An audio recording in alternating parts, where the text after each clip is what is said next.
ناظرین، آپ دیکھ رہے ہیں عالی نیوز. میں آپ سے مخاطب ہوں، آپ کا میزبان چودھری فضل الرحمان. اس وقت آپ میرے بیک گراؤنڈ پہ ایک درخت دیکھ رہے ہیں چیڑ کا.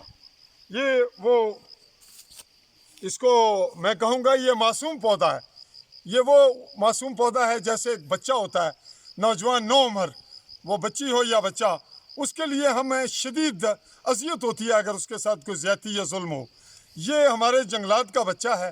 یہ وہ نو عمر پودا ہے جو ہماری نسلوں کی بقا، نسلوں کے مفادات، ہمارے ماحولیات، ہمارے جو یہاں کی سیاحت ہے اس کی خوبصورتی، ہمارا جو نیچرل زمین کی گرفت ہے، جو اس کی سلائیڈنگ ہے، اس کو روکنے کا ایک بڑا قیمتی ذریعہ.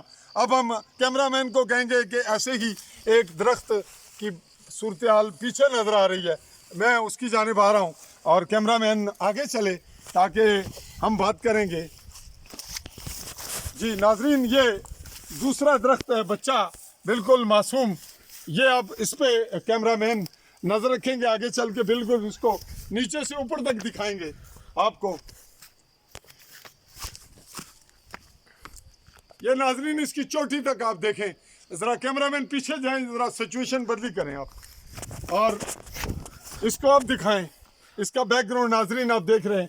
اس کی ایج 30 25 35 سے 50 سال کے لگ بھگ ہے، چونکہ یہ ایسی جگہ پہ ہے جہاں پودے سنبھلتے نہیں.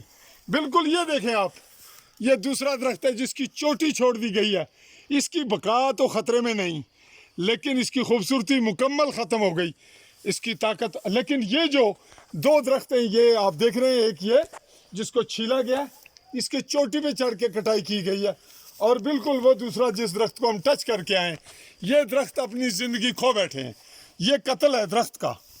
یہ ان درختوں کا قتل ہے جن کی قطن کوئی ضرورت نہیں تھی شاخ تراشی کی اور انہیں کاٹنے کی، چونکہ بڑے بڑے درخت، قدیم درخت پرانے موجود ہیں. یہاں تو کوئی نہیں، یہ نئے درخت ہیں جو اس جنگل کی خوبصورتی ہیں، اس ریاست کی. ناظرین، اس پہ اور ہم کیا کہیں، یہ درخت خود اپنی آہوازاری بیان کر رہے ہیں. میں اپنے صحافی ساتھی تنویر اکبر چودھری اور کیمرہ مین اپنا نام بولیں گے، ہارون کشمیری کے ساتھ رملوہ سماہنی کے جنگل سے آپ سے اجازت چاہوں گا. اللہ حافظ.